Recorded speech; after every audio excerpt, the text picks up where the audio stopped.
Okay, this is our last class, and I am celebrating so much. You know, I love teaching so much that this is my favorite day of the week to be able to meet with the group and have a little check-in time, talk about some things, and then give some teachings. It means a lot to me, and I am very grateful and also extremely humbled in so many ways that you would all participate in this and be such excellent students. So I want to celebrate you and say, wow, well done. It's not easy to give up your Sunday afternoon every week for months, and you did it. And it's amazing. And I'm so honored, really. It's truly an outstanding experience for us to come together and study together as a group. So we're going to go over Pluto a little bit today, and then we're going to go to Chiron, Prometheus, because the story of Chiron and Prometheus are very connected.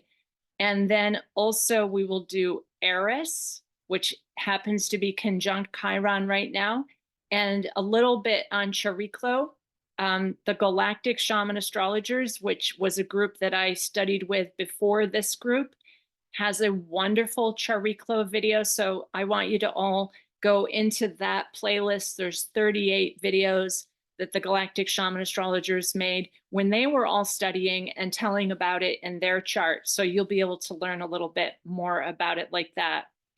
Now, with the Pluto, Pluto is a hard planet, and depending on where it's transiting in your chart, you will have that kind of feeling of abduction into different experiences that can be traumatic and entangling.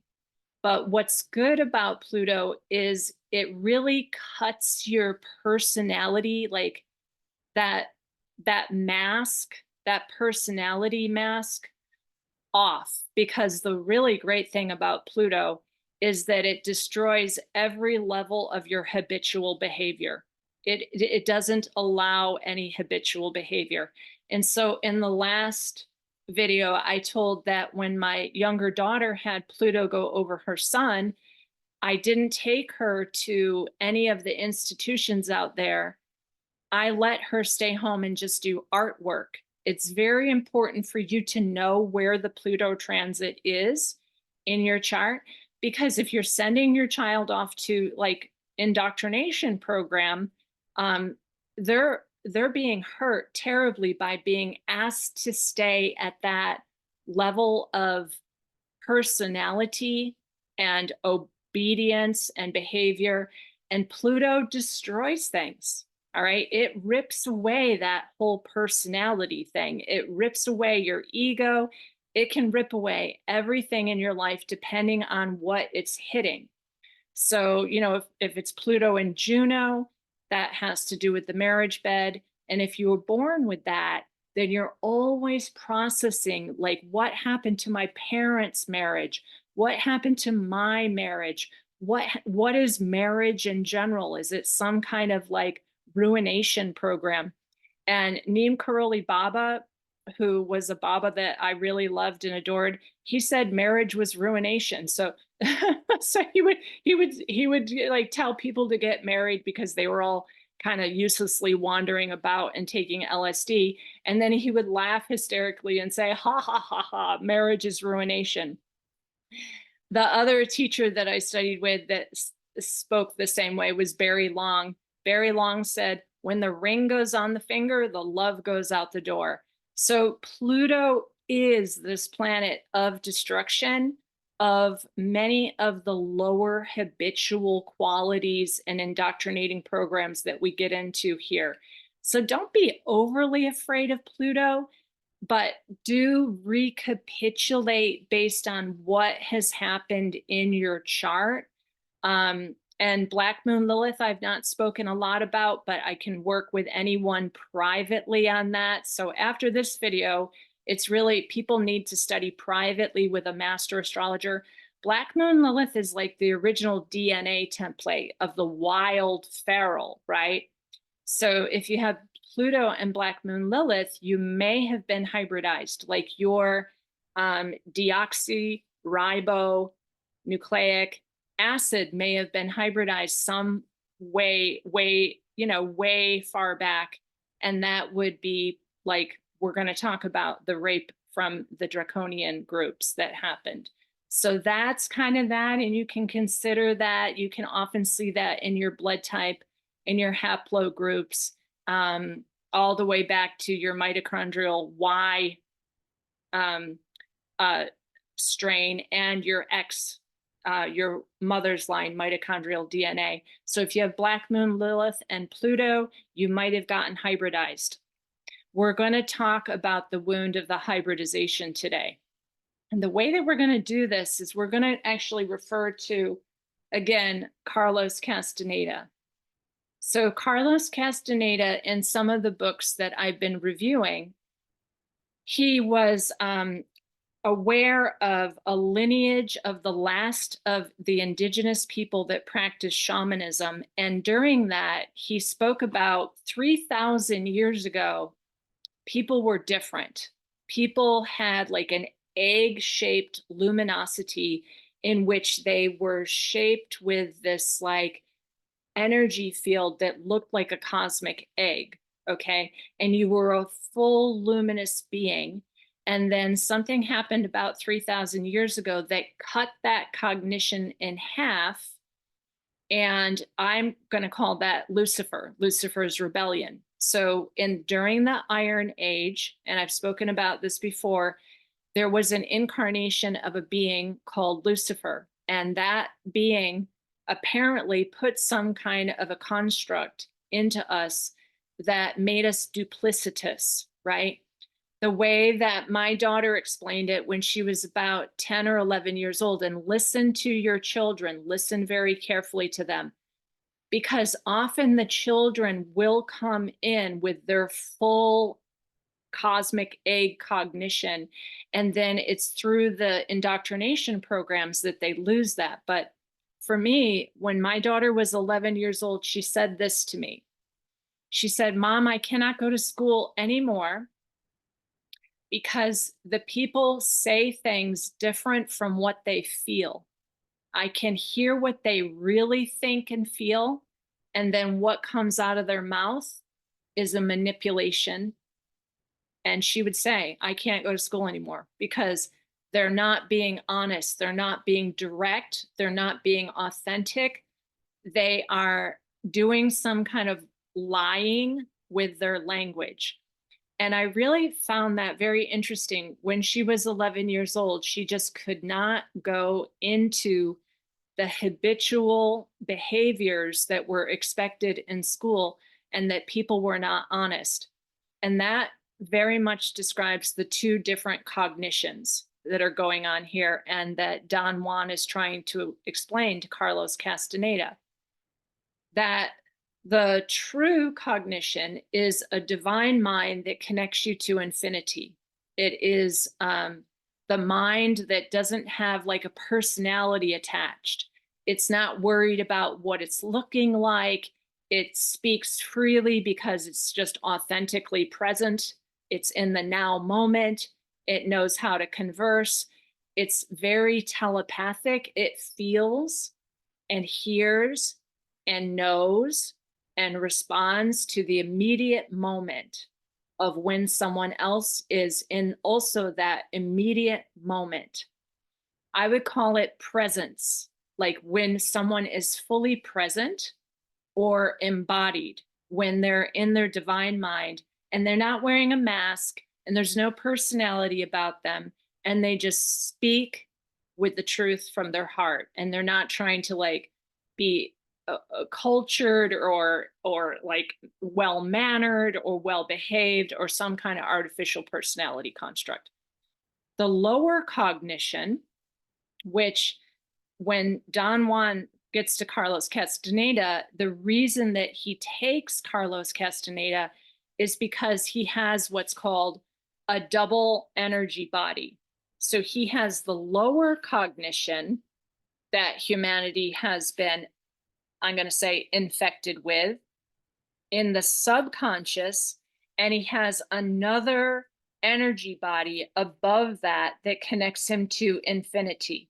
So even in the 19 whatever, Carlos Castaneda was born in 1925. His name was Carlos Arjona, like a whole bunch of, he was Peruvian. But anyways, he knows what this subconscious mind is because Don Juan tells him to get really close to his friends, and they all have the same belief. They all have the same pattern. They all act in the same way. And it's like a regurgitation of the indoctrination and the wounding and the fearful stuff that they are told to be afraid of. And that, I would say, is most of the cognition of humanity at this point. They're very much habitual, colonized personalities. And they seem to be kind of the same. Like they're all habitual. You know, Sunday they go and do the ritual martyrdom template program, and then it goes back to Monday and they start again. And then they do their colonized mind slavery template. With the higher mind, which is conscious, the lower mind is subconscious, the higher mind is feral. It doesn't behave. It's a creation. It's something that wants to cooperate with others to build something. And that's what we were talking about before the call, how those of us who are conscious are going to need to start cooperating and really building something from our own creation to experience life in a presence of eternity, like knowing that we are eternal beings. The other people that I'm noticing, all they do is regurgitate what was on the news or what was on Netflix, what was on TV, what was in politics, what they heard in some religion. And all they do is obey and believe what they are told. So there's two different cognitions here, right? Then there is now a third cognition. All right, the third cognition is the W, E, A, N. It is because of a modification that happened. And that one is the automated teller machine. Whatever signals are coming through, the automatic teller machine will respond to the signal, whether it's emotional, sexual, physical, a stomach ache, whatever that the ATM has been told in the zeros and ones barcode, they will cooperate with that. That's called a hive mind, or what I call the coffin of conformity. You don't want to get to here, folks. This is a whole new thing. The deletions that happened because of are quite terrifying in terms of your health. But what's more terrifying is I shared a book that I have already reviewed before, and it's just a certain number of pages that are on the community page and on my Facebook. And this is Can You Stand the Truth?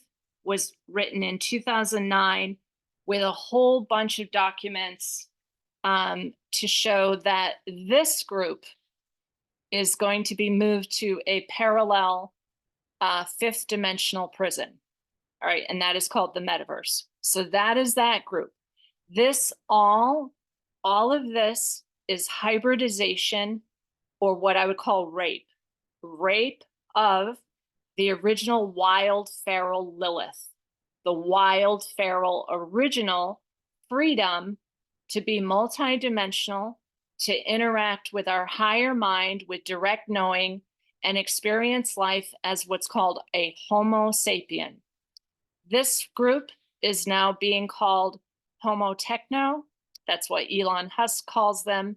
And one of his wives called Grimes. They call them Homo techno. Okay, so this has all been known. They have been working on this for 25,000 years.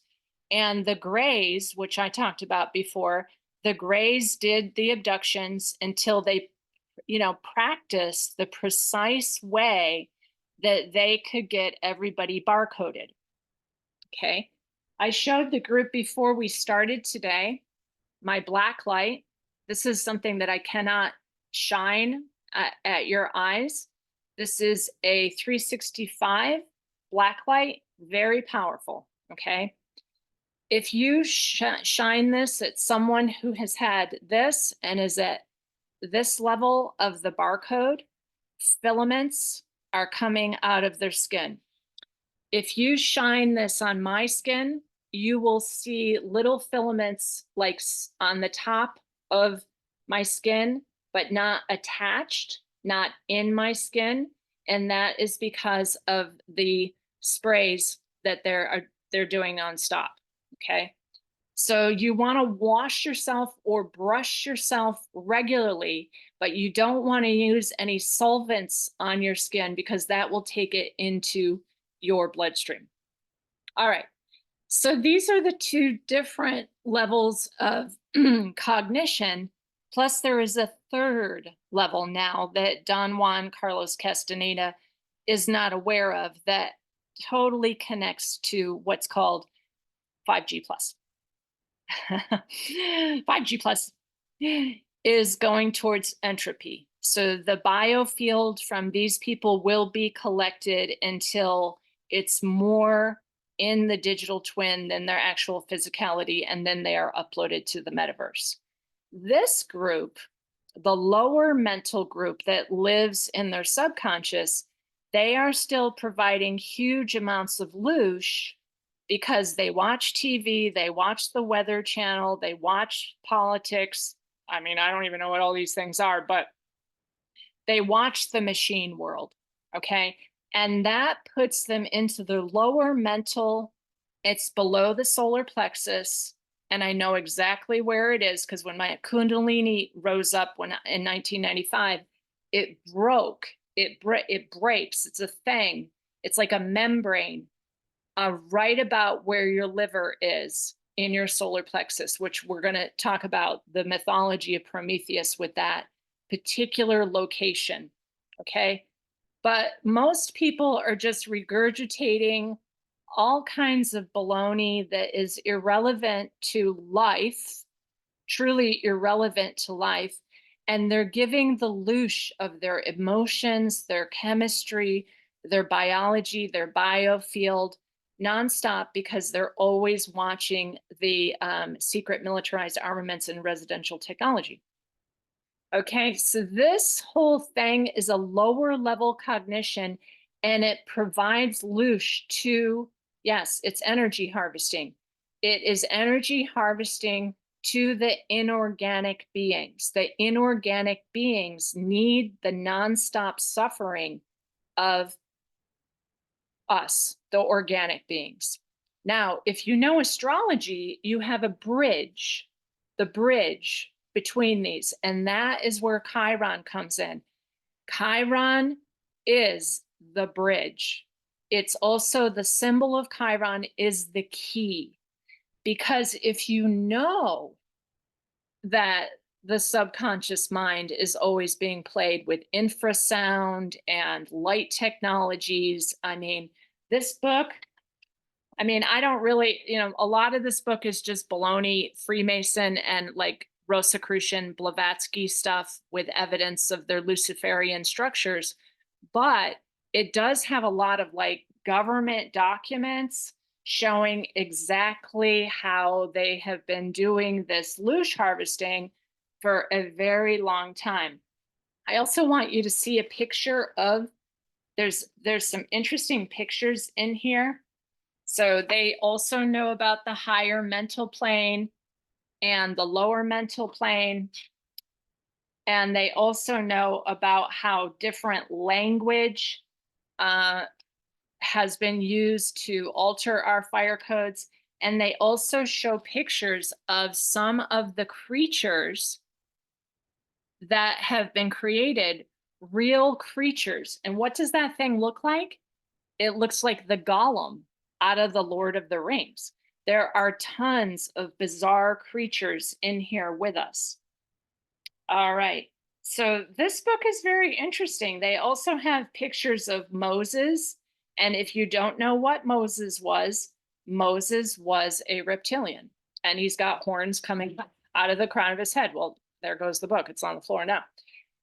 Anyways, the hybridization program, we have been used for many, many, many experiments. So wherever Chiron is in your chart, that's where you're working with that wound of hybridization. So the big long story of Chiron is that his mother was a sea nymph, some kind of a sea creature, and he was raped by an interdimensional that allegedly came from Saturn, and his mother was raped. What does that mean? Does it mean that she had sex with something?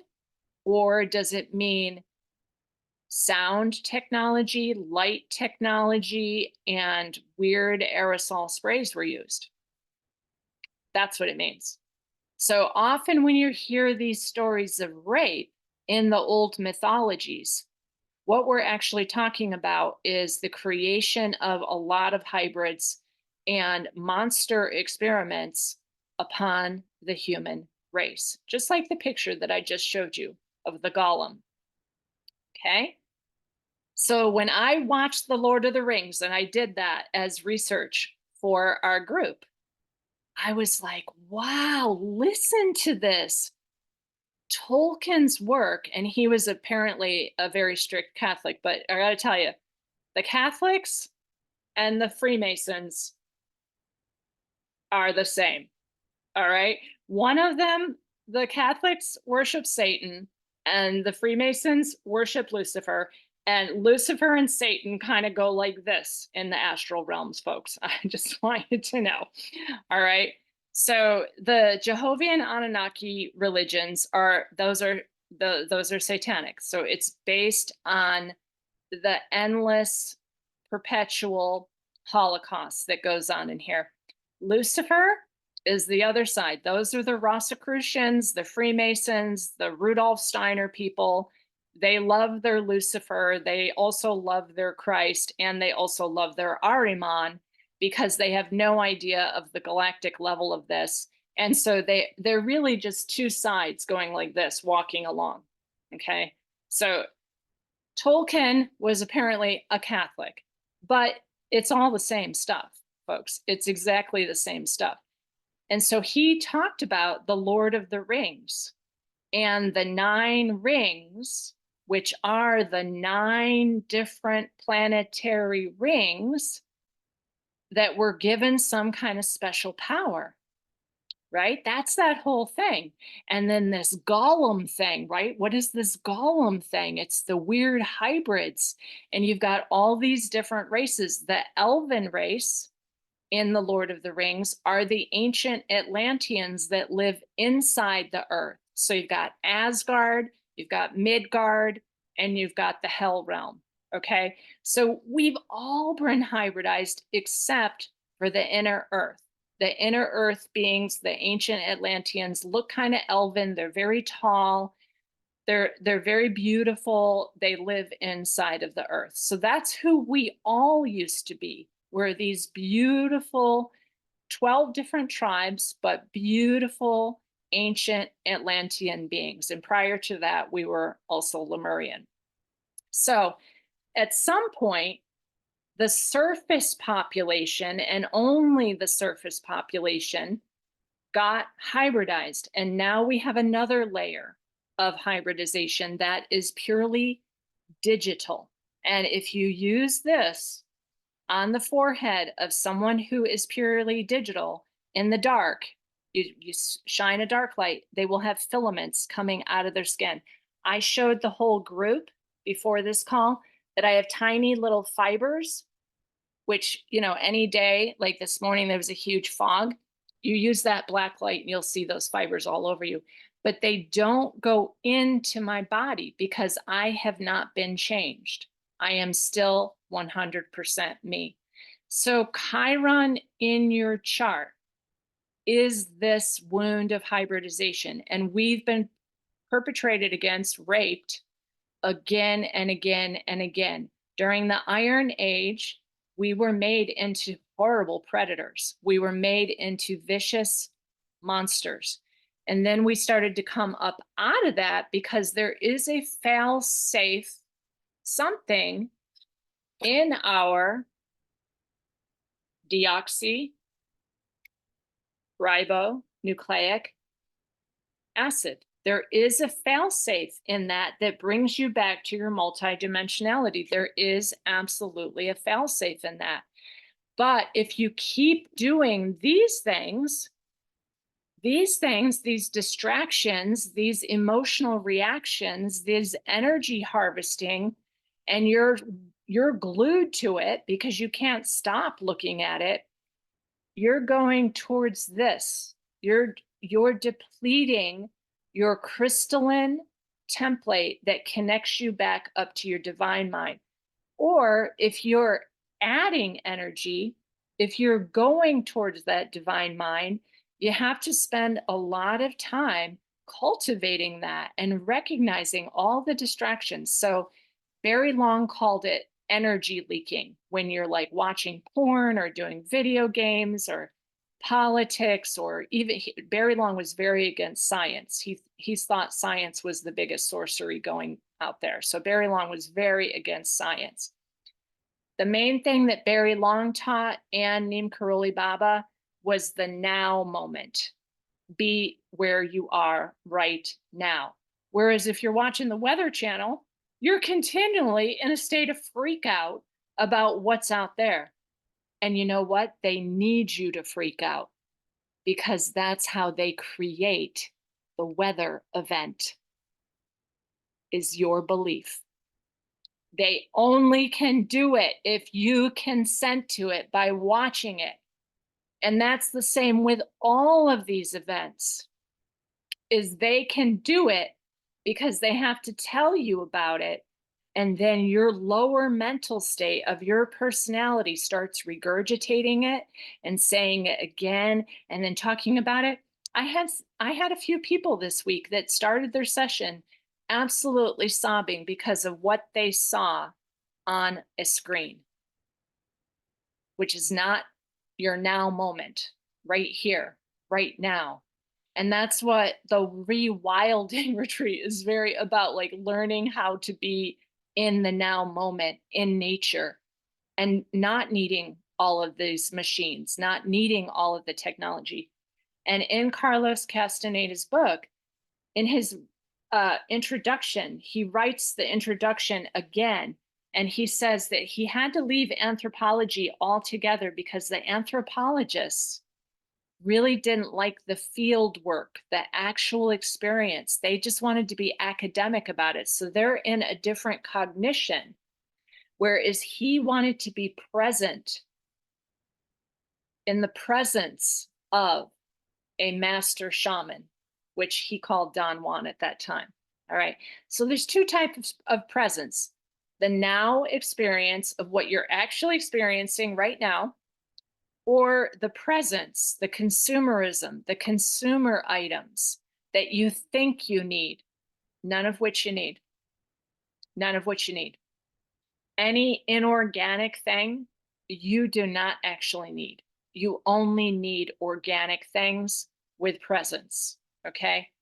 So these are the two things. And the wound of hybridization, which is Chiron in your chart, is where you're interacting with the wound. So if it's in your first house, if Chiron's in your first house, you very much have that wound within your own physical body, and you've got to like work out that wound, that feeling of the subconscious mind, which is always dragging you into this anxiety or into that suffering or into that terror and so forth.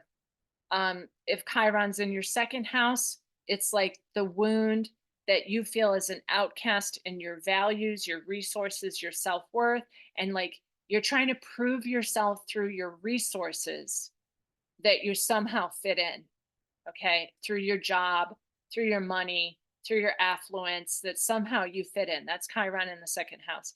Chiron in the third house might be your early study. You were an outcast in school, you were an outcast in the neighborhood, you were somehow different from the other children, and so forth, like that. In third house, Chiron in the fourth house, you're the black sheep of the family, right? You're the one who doesn't fit in with the rest of the family, and you are meant to be the black sheep, okay?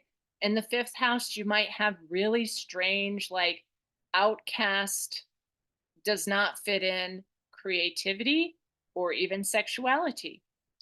And then the sixth house, there's some kind of a wound in your health or your daily routine.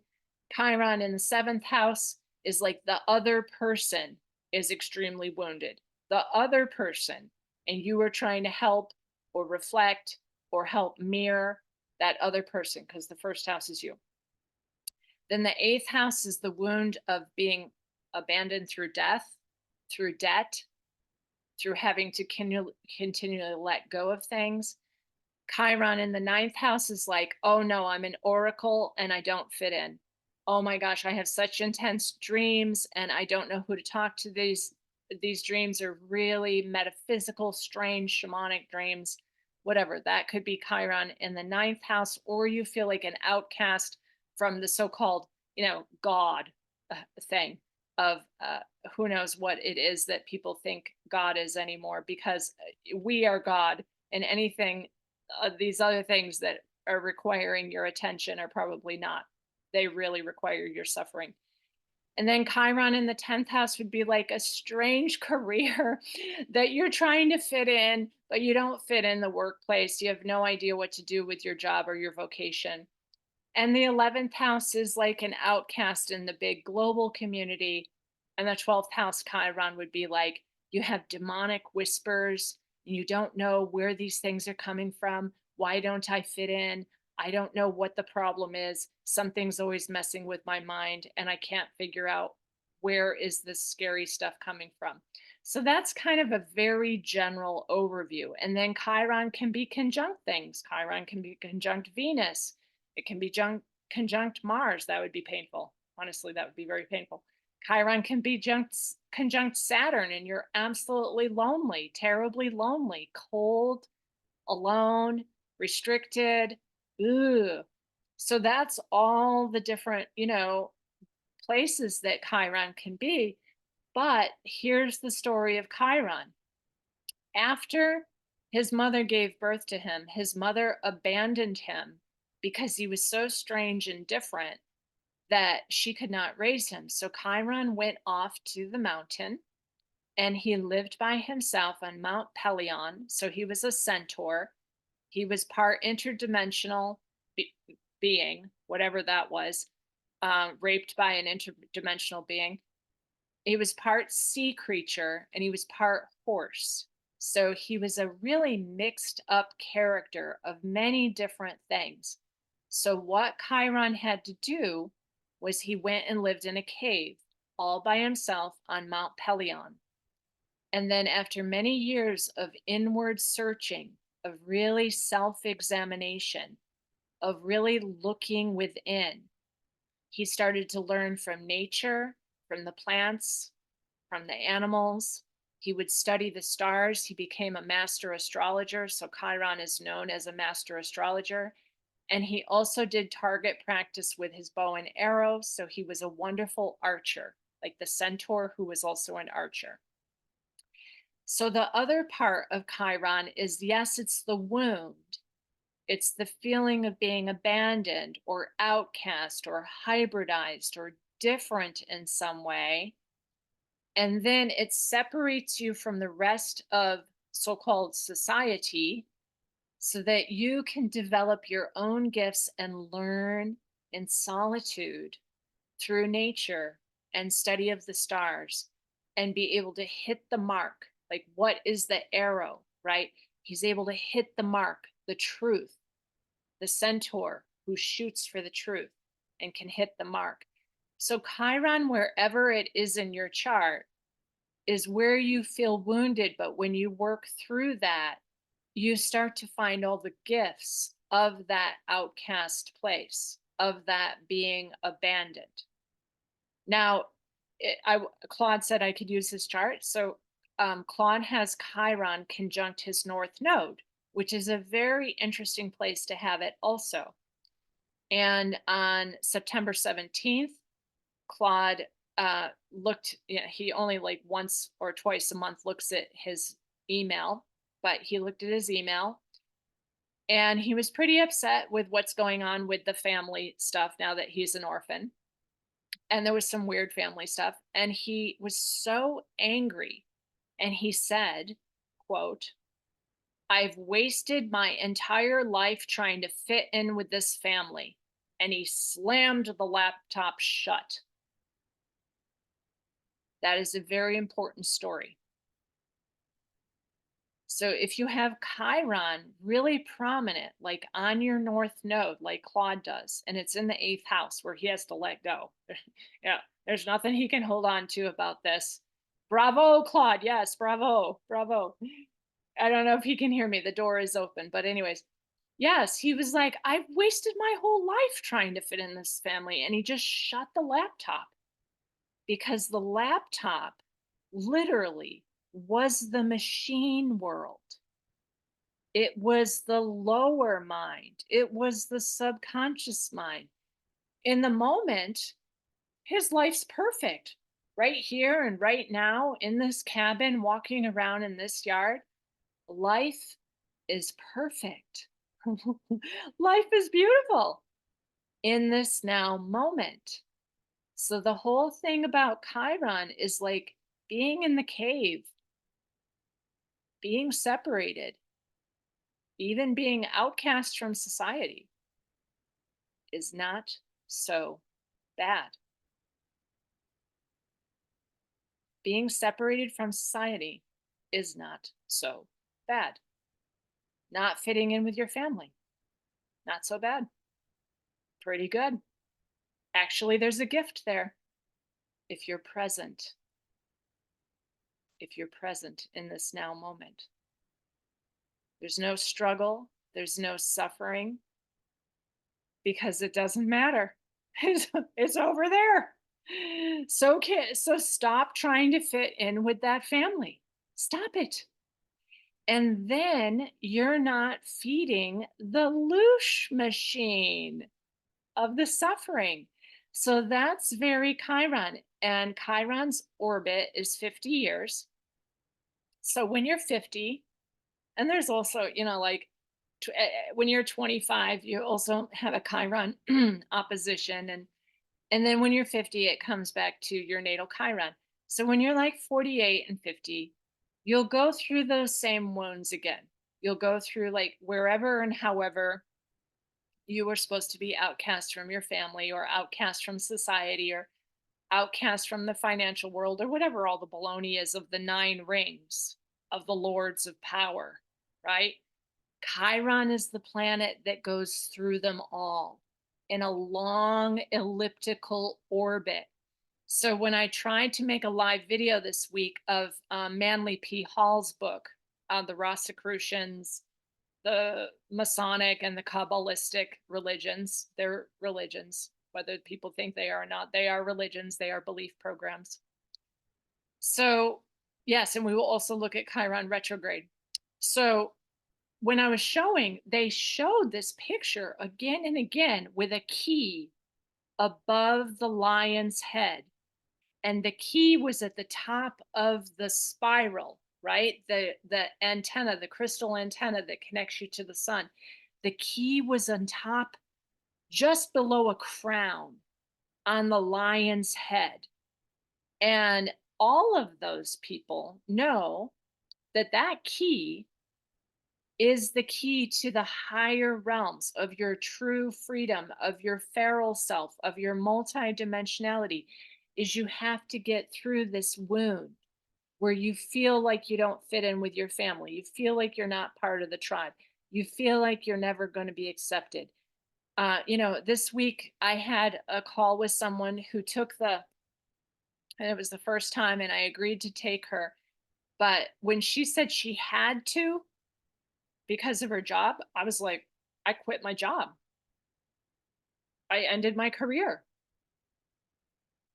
And so that's the Chiron key, folks, is that being outcast from all of this bizarre seen realm of the lower cognitive state, who cares? Who cares? It means nothing. It's all demiurge inversion stuff. The wild, feral, active side of infinity is only going to go this way. They will not submit and get on the entropy path down there. So this is a major pep talk, folks, because we talked before the session of what's coming. All right. You've got to go to the unseen realms, to the direct knowledge, to the higher cognition. Go that way to the true experience of what a human is, not the regurgitated programs of indoctrination down here, where they're always trying to loosh feed from us until you're the ultimate loosh device. Okay, that ends up in a phantom matrix. And that is all very well explained in Can You Stand the Truth? And I put those pages up for you all to read. Okay, so that's the Chiron thing. Chiron retrograde, and you know, in the ephemeris by progression, it can also go direct, but it's reviewing whatever hybridization rate that your family has been through. Whatever hybridization rape your family has been through, you got to look back at it, you got to study it, you got to remember, rewind, all of that kind of stuff. And we're kind of doing that right now. We're remembering, we're rewinding that during the Iron Age, some other thing happened, and we're going to get into Prometheus about that. Okay. So Prometheus and Chiron are a very tight story. In Prometheus's story, we know that the so-called gods, which are the satanic space fleet of the Anunnaki, the Jehovian Anunnaki, apparently tied and bound this Titan, a Titan, Prometheus, to the Caucasus Mountains with chains that could not be broken. Chains,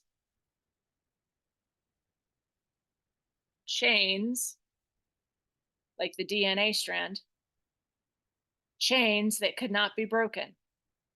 And every day his liver was eaten out. Liver, which is right there, folks, in the solar plexus. I know that's where it is because when my Kundalini rose up, it broke it. It literally smashed it. It kept smashing it until it broke. And then my Kundalini came all the way up. But in the liver is where we process all of those emotions, whether it's rage, fear, suffering, terror. The liver to be eaten out daily and then to be regenerated. So Prometheus is punished by this. And that loosh is the psychic, emotional, or chemical energy that is feeding these inorganic beings in the unseen realm. So that's why I love Carlos Castaneda's books, because it's not about sorcery. People think it's about sorcery. It's about shamanism. It's about understanding these unseen things that need us to continually witness the script of the ritual sacrifice, the martyrdom template every Sunday. Sunday, Monday, Tuesday, Wednesday, Thursday, Friday, Saturday, then we start again. Sunday, Monday, and it's endless. Every Sunday. And that's why those of us who are trying to talk to our real star, the Christ, the star, which is the son of the sun, it's like not responding. It needs help. So go all the way back to my video of the suns, right? The various solar consciousnesses. It's like psychopathic. And that goes back to the video I did on genuflect, where they literally do this stuff. And don't you know it? Between the two eclipses, they did it. They did on the 14th, between the two eclipses, the pulling down of the sun. Again, giving a huge loosh feed to the demonic. And what's scary about it is that there was almost like this time with this event, it was like they were making fun of us too. It was so creepy because those of us who know what's going on, it was like clown world pokes at us. Like we're living in some buffoonery now where they're poking us while the rest of the people believe and are terrified, and it's horrible and it's the most disgusting thing you can imagine. And yet it's massively broadcast as a spell between the two eclipses. That's how they do it. And the lower mind gets really terrified and can't believe it. And it's like, oh my gosh, the sheep are running to the slaughterhouse. And that's what some of my clients were most upset about, was seeing the sheep of our humankind, our family, our beautiful family, being herded to the slaughterhouse with one distraction after the next. One distraction, next distraction. It's like the wolves, and the wolves are not like this, actually. Wolves are not like this. Wolves are very playful and wonderful cooperative beings. But it was like, just like chasing on the heels of all the sheep. So Prometheus actually symbolizes our enlightenment, our soul's journey to the stars, because what happens in this mythology is that Chiron gets wounded. So in the last kind of battle, the other centaurs like Nessus and the other bad centaurs who were creepy and crazy and had not gone into the Mount Pelion cave of seclusion to study nature and the stars and archery, the other ones are all drunk, crazy people. And so they shoot Chiron, and Chiron has a wound in his Achilles tendon. All right. So he's wounded in the fetlock for people who wear horse people, right? He's wounded. He's shot with an arrow, poisonous arrow in the fetlock. So then he can't die because, like all of us, we're immortal. So what Chiron does is he goes to Prometheus, our enlightenment state, and he says, look, I can't die. So I'm going to take my place. I'm going to take your place. I'm taking your place now so that you, Prometheus, can be free again. And the story of Chiron is that he goes up to the mountain, the Caucasus Mountains, and he takes Prometheus off of the mountain, unchains him, trades places with him. And in that moment, he allegedly gets the honors of the gods, the so-called gods, and he is able to ascend to the stars, back to the stars. But the point of this story is that you also are a wounded, hybridized, eternal being like Chiron. And you have one of two choices. You can either continue to have your liver eaten out every day, be angry, be suffering, be sad, try to fit in with your family, try to make somebody actually accept you in the tribe or whatever. Or you can just be yourself and live as a feral thing and study the stars and nature from your cave. And then you might be able to get back your original Promethean enlightenment and go back to the stars. Because people are still asking me this, like, how do we do this? Well, first of all, you have to be present, be here now, and be in the beauty of the body, as hybridized as it is. And I showed the little fibers on my arm, and I actually picked one off earlier. I couldn't really show the group because it was like on my finger. They're purple and they're green, these little fibers, and I picked one off and I had it on my finger, and it's actually like a creature, folks. These are inorganic, sentient creature devices. They're like synthetic parasites that are being sprayed on us nonstop. So you have to really build your energy body so that even those creepy crawlers can't get you. You have to be the enlightenment. You have to be the presence. And so your way back through the stars is to incorporate whatever we need to incorporate here in terms of our wound and our trauma. And Don Juan is asking Carlos Castaneda to recapitulate some of the worst events because, according to Don Juan, what the inorganic beings eat, if you should, for some reason, lose your body, your body dies, but you are still a consciousness. They eat in that life review all your unresolved personality sufferings. So they literally, that's why they give the life review, is because they consume everything that happened to you. So if you recapitulate it, if you make it conscious, if you study the stars and know why that happened, where your Chiron is, then you're not in this space of subconscious delusion, and they can trick you into be like, oh, look what you did bad there. Look what you did bad there. Look what you did bad there. You have to go back again. You can be like, no, I've already resolved all of that. I am resolved. I am not going back. I am going back to the primordial oneness. And when Don Juan is teaching Carlos Castaneda, they take off, as I said, from the top of a plateau in the Sonoran Desert by dancing. What are they dancing? They're doing a DNA dance, folks. They're rolling back and forth on the ground, which is what I did this morning and yesterday morning and the morning before that. It's a rolling, spinning, spin rate, divine blueprint to the stars dance. That's what that is. Okay. Now, I also wanted to speak about the fact that Prometheus is traveling right now retrograde. So someone asked about retrograde, with Saturn retrograde right now and was prominent in the last eclipse.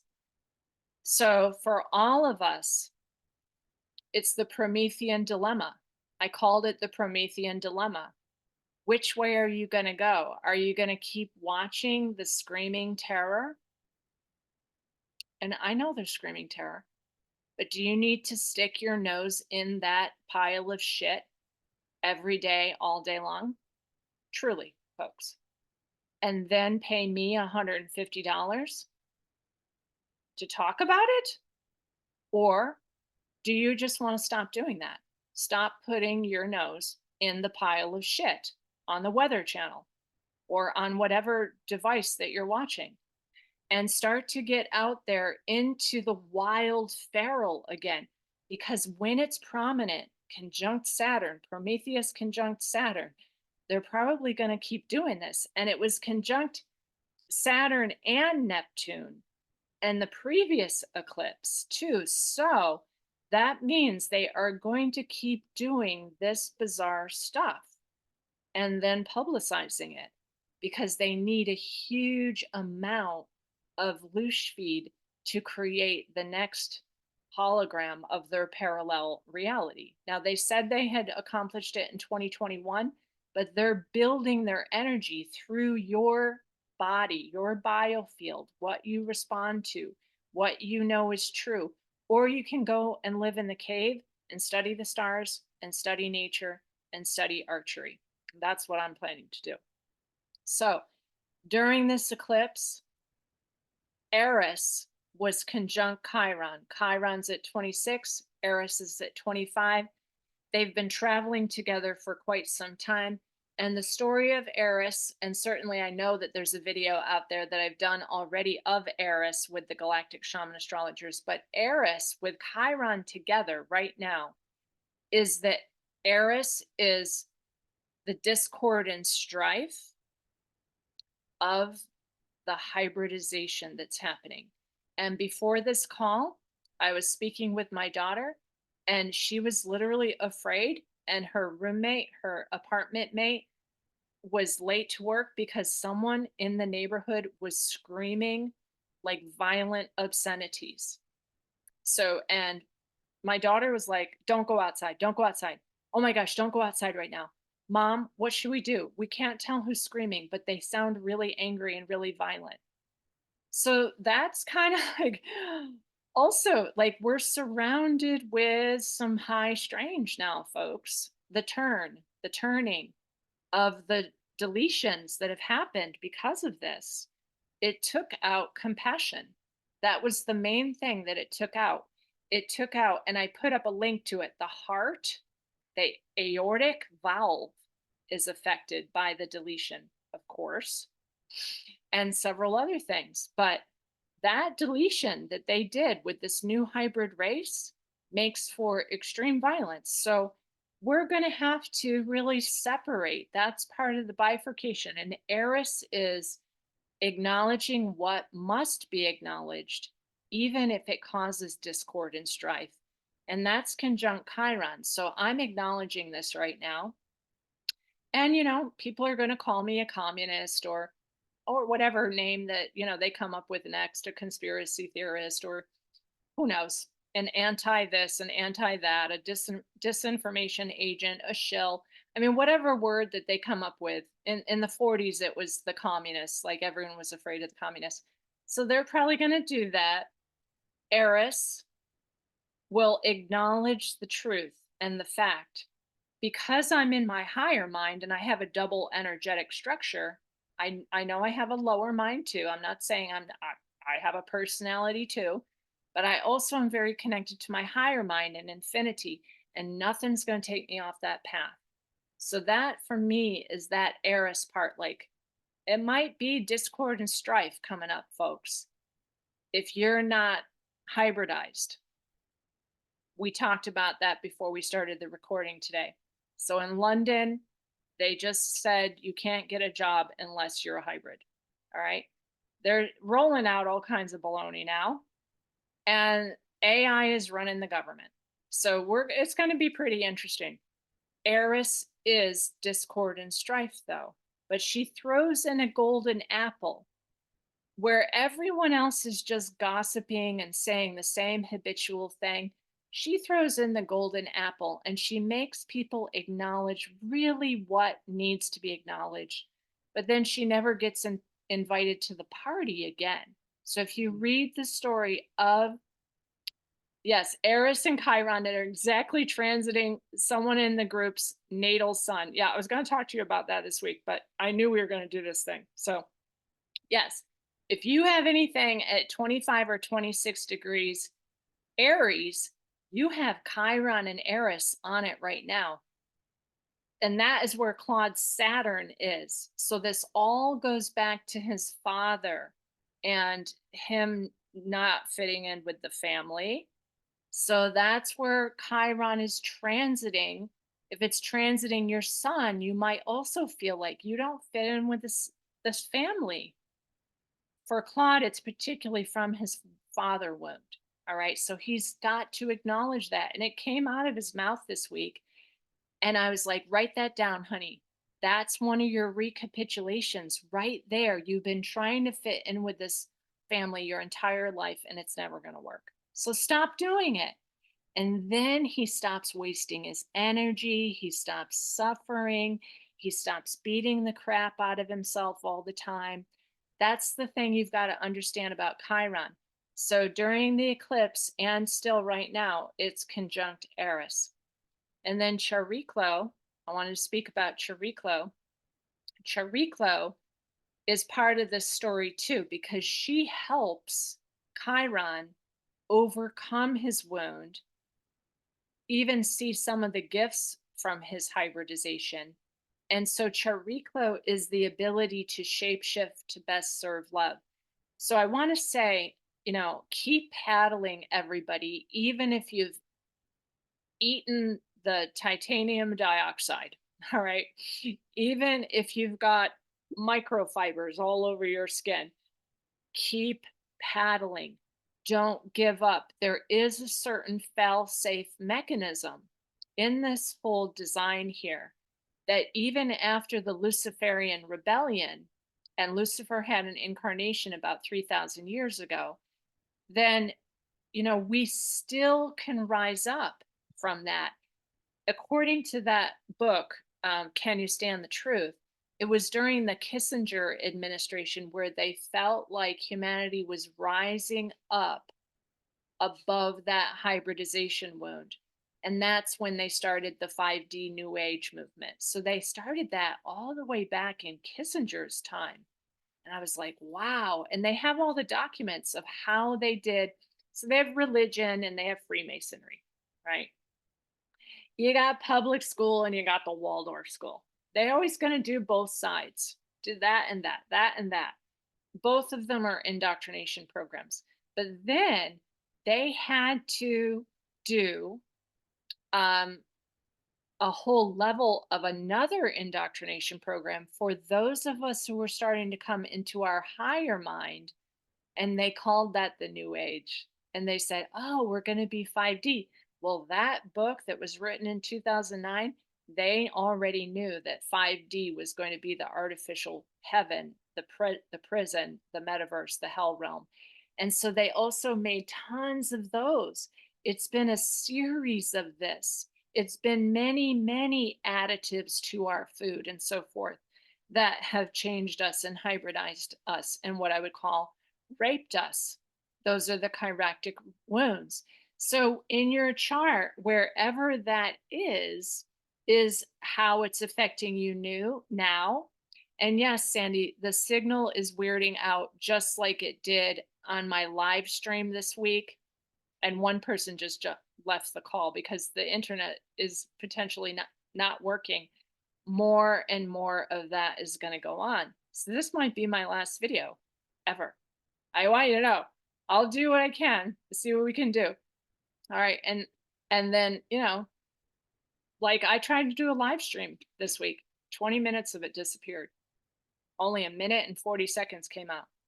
So my suggestion to you is that you want to go the way of the leaf. Very gentle, floating, not worrying too much in the now present moment. And you'll land somewhere. You'll be okay. If you get on this, which they're advertising like crazy now, you get on this, this is the inorganic beings. All right. I would not get on anything like this ever. Like Katy Perry. Weird, weird stuff, folks. They're also doing something really bizarre with this stuff.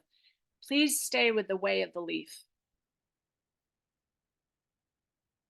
This natural organic being will definitely make it through the sun. All right. Even if it has a few fibers on it, because we all do. All right. But if you hybridize yourself, the only way you can go is through machines. Don't do it. Don't do it. And people asked more about how do you get through?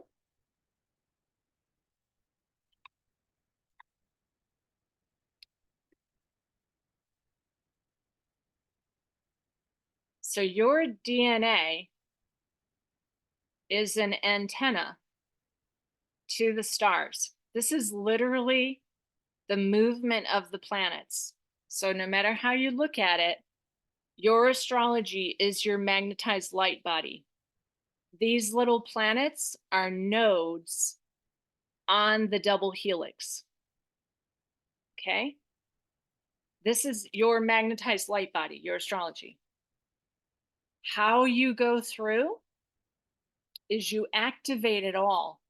You make it all conscious. And that's why astrology was given to the human race, so that we could make it conscious. And yet, if you read the Quran or the Bible, they both have many different specific references that say you cannot study the stars. Why? Because then they can continually do rituals and propaganda to get a loose feed for the Lord, right? So that's that. Now let's look at Chiron and make sure I've got everything. So it is the only planet in the 9 rings that does not have a regular orbit. Pluto's a little bit weird too, as I showed you in that video, because Pluto is an ice object that came in here. And yet, if you listen to Tolkien, these 9 beings became the Nagul, Sauron's most terrible servants, bound to his will, the Lord of the Rings. So 1 ring to rule them all, 1 ring to find them, 1 ring to bring them all, and the singularity to bind them. Now there's 2 different singularities. All right. There's the machine singularity of the coffin of conformity, in which you're in a machine world, or there's the natural 12 disciples of the seasonal depictions, the 12 disciples and the 9 rings of power. That's what astrology is. And yet the Bible says again and again and again, you are not allowed to study it. I wonder who wrote that. I mean, would a creator who created this write that you're not allowed to look at it and study it? Chiron overcame his wound by studying astrology, by studying plants and nature, by getting away from the world. He couldn't fit in with his family. He spent his life trying to fit in. Eventually, he went and lived in the cave, and he was perfectly happy and at peace. So those are the teachings of Chiron. When you're 50, it comes back. And what Demetra taught me, and there's also several other books about Chiron, that if you have not healed that wound, you can have a heart attack. Your heart is broken by this, and your heart is the main vortex of the body, right? So it's a spinning vortex. I had another book that I wanted to also tell you again about the modes of electricity that we are these electrical nodes, and the faster you move, the faster your internal body moves, your spin rate increases. That is how you become a multidimensional being again and are not stuck in the Promethean dilemma of having the perpetual Holocaust happen here. And yes, so astrology, let's get the other book. I was going to say, you might find me fall off the daybed onto the floor there. But this is the lost key to the scriptures. So I've read this before. Yes, the Bible, the whole thing about religion is it tells you not to do it, but it puts all its rituals on like the first full moon after the equinox or something, like the first, I mean, all of it is astrological and all the symbols are in there. And the lost key to the scriptures tells you how to really read the scriptures and what they're about. But I did in one video, I think it was in my BitChute. So I'm going to talk to you about this a little bit. And the real key to the scriptures. All right. This is an electrical realm of creation. All creation is made of ether fields. Ether has 3 modes: dielectricity, magnetism, and electricity. Those are the 3 modes. When ether is charged, it is counterspatial or dielectricity. When ether discharges, we call that magnetism. And then when it expands, we call that physical 3D space. When magnetism spins In the dielectric field, it creates electricity, and then light is a transverse wave of sine and cosine, represented as two serpents of the Kundalini that intertwine up the central staff. Electricity, magnetism with a longitudinal dielectrical pulse, AK, called the staff of the body. So when they talk about King Arthur and how King Arthur recharged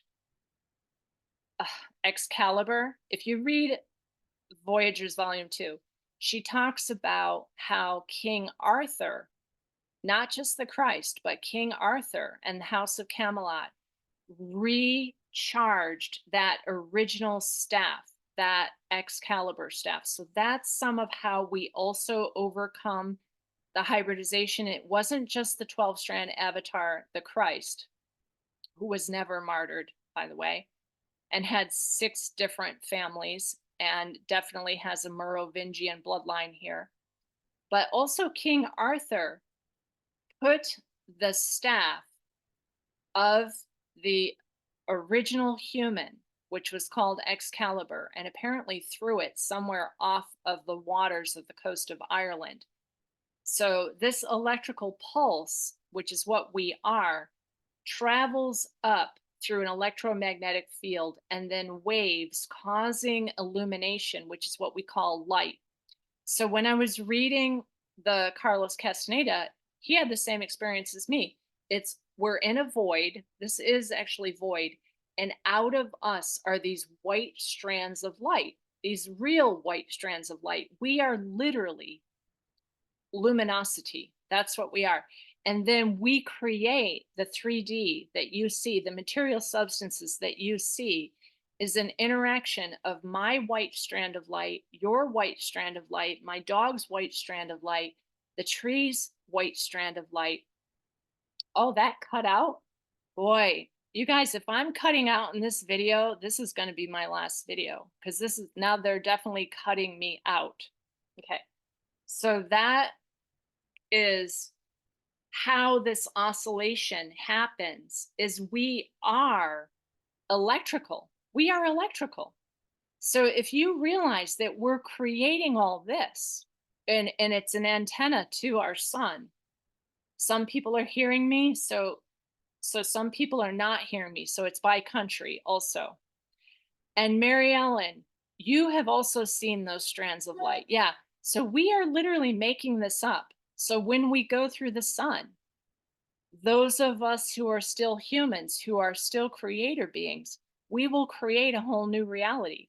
That's why the first time that I had my major void experience was after watching What Dreams May Come in 1995.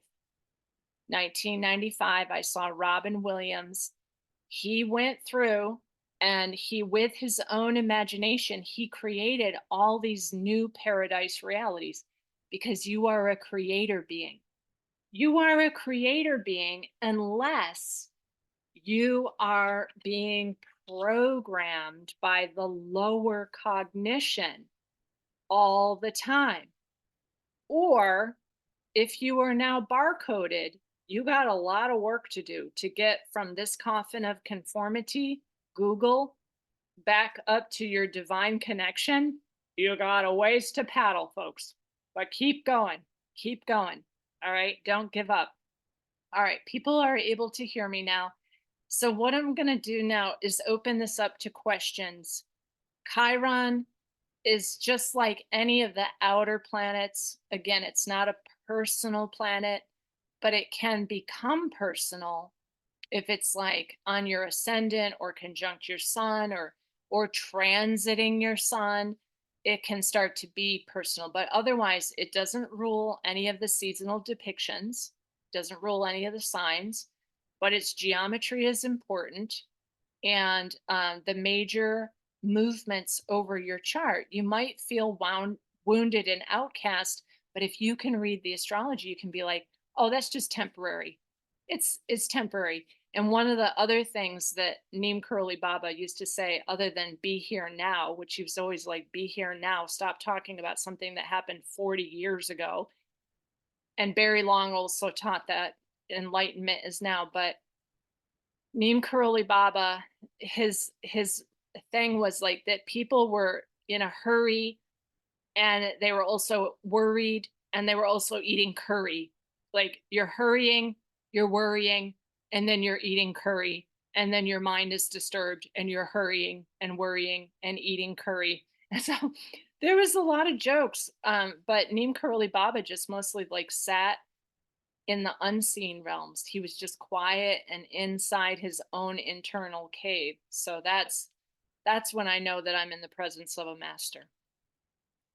All right, the hurry, curry, and worry. Yeah. So if you get hurried and you go eat curry and then you're going to worry, that's this lower cognition level. You got to be here now, be in the now moment. All right. Who has questions or any comments or whatever you might want to talk to me about?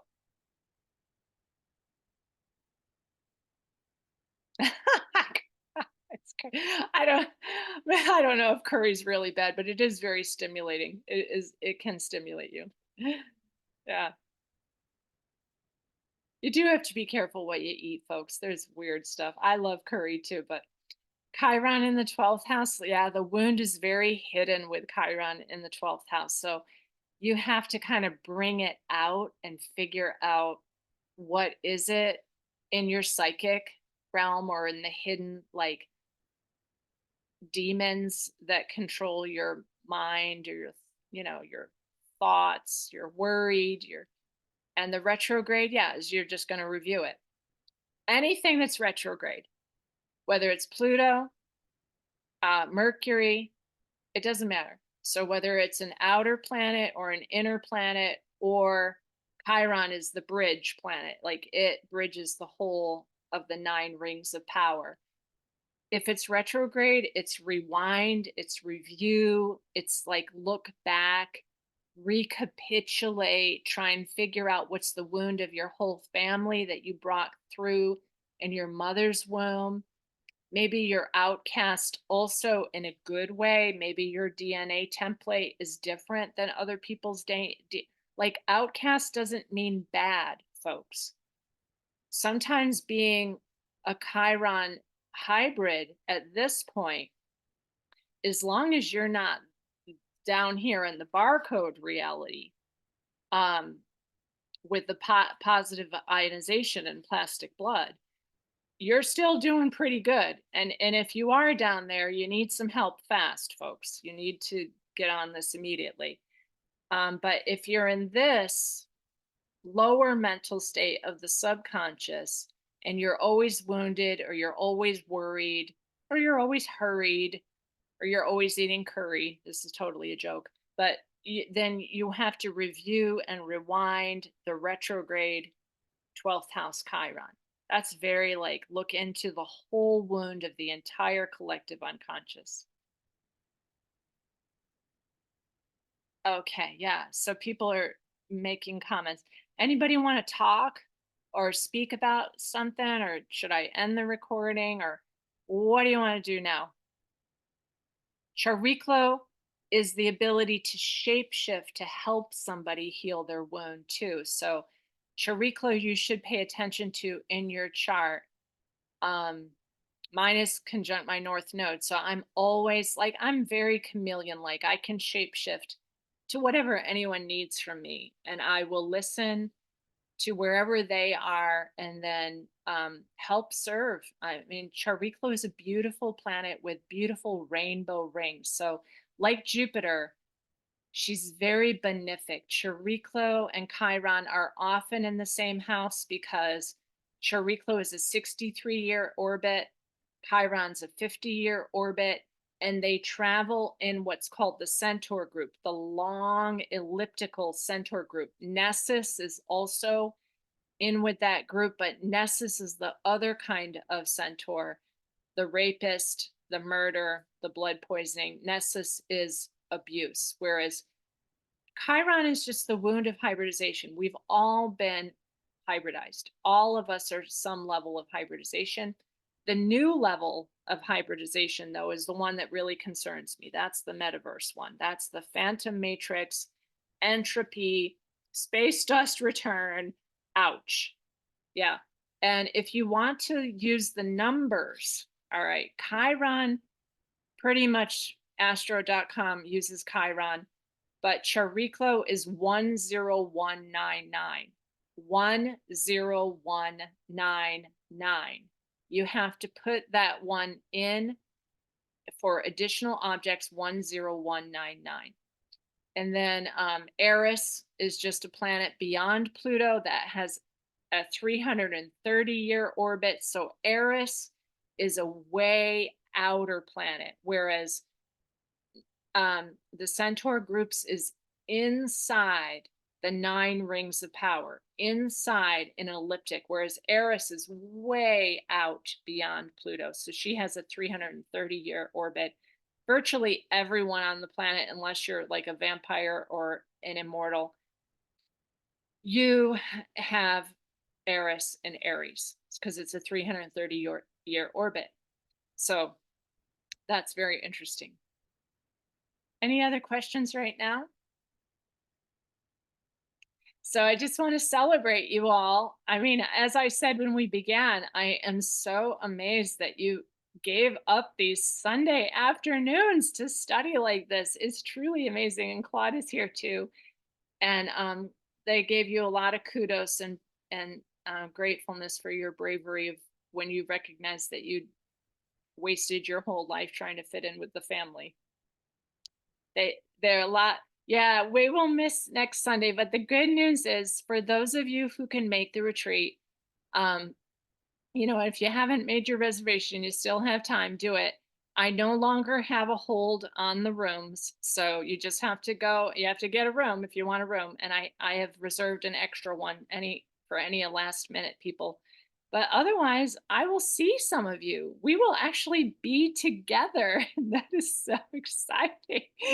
Yeah, we will heal our outcast wounding by being able to be together and be wild and feral. And yeah, if anybody wants to split room costs and so forth, there are people in the group that are looking to share rooms. And I'm not charging anything for the retreat. It's just like you got to pay for your transportation. You got to get there yourself. You got to pay for your room. You got to pay for your food and stuff. Just looking, yeah, it's been an honor. It's been wonderful to be with you all. And yeah, it's just beautiful. And we'll figure out something after November. We'll see what's going on at that point, because I think it's November 17th when some things are going to start really changing. Those are the dates that I've seen.